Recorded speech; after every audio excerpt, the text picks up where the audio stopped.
اس کو ختم کر دیتی، اس امید کی کرن کو بجھا دیتی ہے۔ یہ سٹوری بہت ہی انٹرسٹنگ اور نوٹیبل ہے۔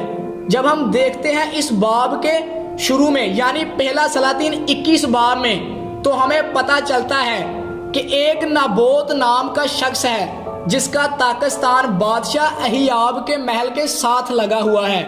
بادشاہ اہیاب کو وہ تاکستان چاہیے ہوتا ہے اور وہ نابوت سے وہ تاکستان نقد قیمت پر مانگتا ہے، لیکن وہ اسے دینے سے انکار کر دیتا ہے، جس پر راجہ اہیاب اداس ہو جاتا اور گھر واپس لوٹتا ہے تو کھانا بھی نہیں کھاتا۔ تو اس کی بیوی ایزابل پریشانی کی وجہ دریافت کرتی ہے تو وہ سارا واقعہ بتا دیتا ہے۔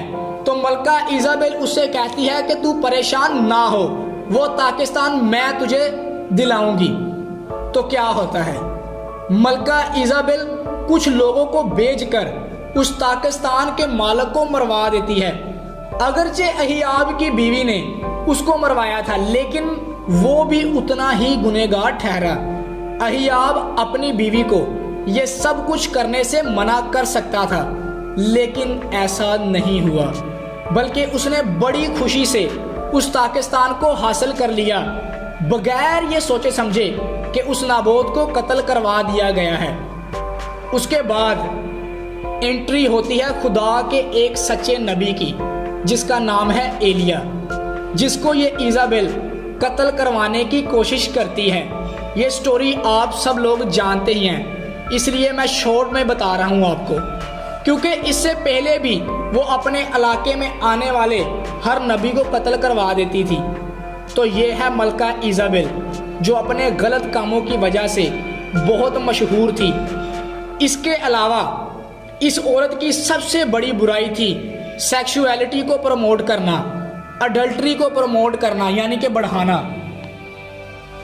آپ نے ضرور کہیں نہ کہیں اس اسپرٹ کا نام سنا ہوگا، دا اسپرٹ آف جیزبل، یعنی کہ ملکہ ایزابل کی روح۔ تو یس، آپ نے ٹھیک ہی سنا ہوگا، یہ اسپرٹ آج بھی بہت سارا کام کر رہی ہے۔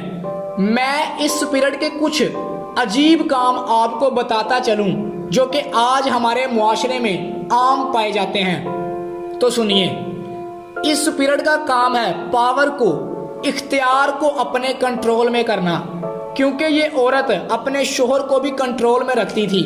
آج اگر ہم اپنے معاشرے میں دیکھیں تو یہ اسپرٹ ہر انسان میں کام کر رہی ہے، چاہے وہ مرد ہے یا عورت۔ مرد چاہتا ہے کہ سارے گھر پر میرا کنٹرول ہو، اور عورت چاہتی ہے کہ میرے اوپر کسی کا کنٹرول نہ ہو، بلکہ ہر کام میں اپنی مرضی کے مطابق کروں۔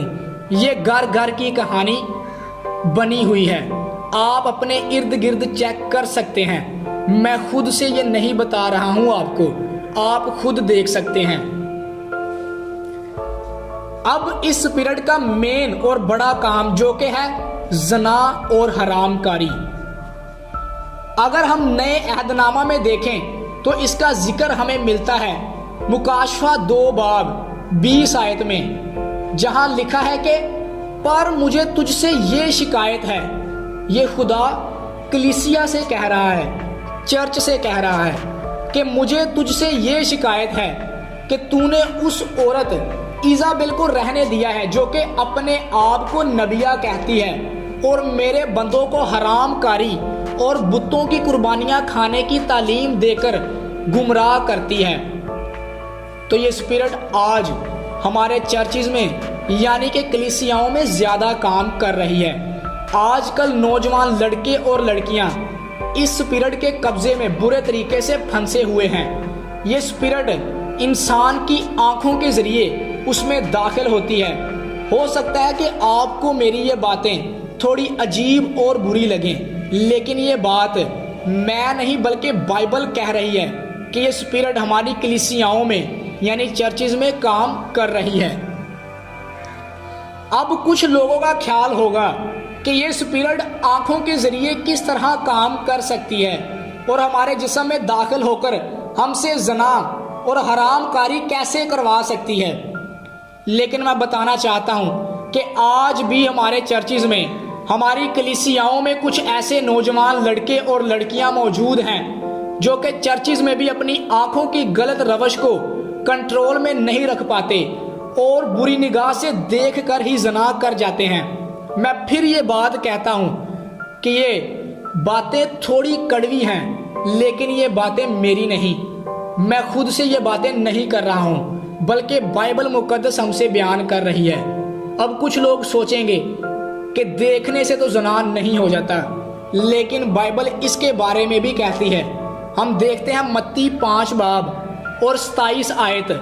یسوع نے کہا تھا کہ تم سن چکے ہو کہ کہا گیا تھا کہ زنا نہ کر، لیکن میں تم سے یہ کہتا ہوں کہ جس کسی نے بری خواہش سے کسی عورت پر نگاہ کی وہ اپنے دل میں اس کے ساتھ زنا کر چکا۔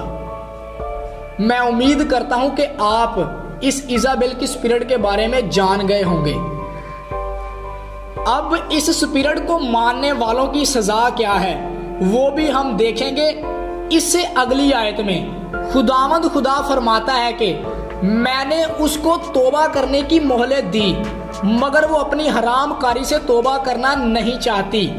دیکھ میں اس کو بستر پر ڈالتا ہوں، اور جو اس کے ساتھ زنا کرتے ہیں اگر اس کیسے کاموں سے توبہ نہ کریں تو ان کو بڑی مصیبت میں پھنساتا ہوں اور اس کے فرزندوں کو جان سے ماروں گا۔ یہ میسج ہماری آج کی ینگ جنریشن یعنی یوتھ کے لیے جو کہ اس اسپرٹ کو اپنے اندر کام کرنے دیتی ہے۔ میرے بھائیوں اور بہنوں، میں آپ کو بتانا چاہتا ہوں کہ بائبل میں اگر آپ دیکھیں تو آپ کو پتا چلے گا کہ خدا کو سب سے زیادہ نفرت اگر کسی گناہ سے ہے تو وہ گناہ ہے زنا، حرام کاری۔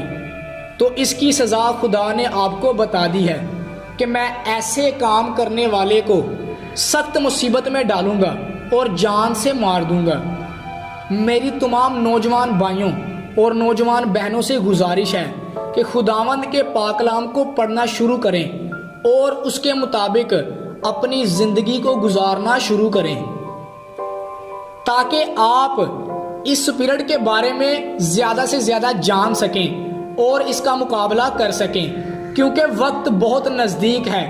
ایسا نہ ہو کہ بعد میں ہم کو پچھتانا پڑے۔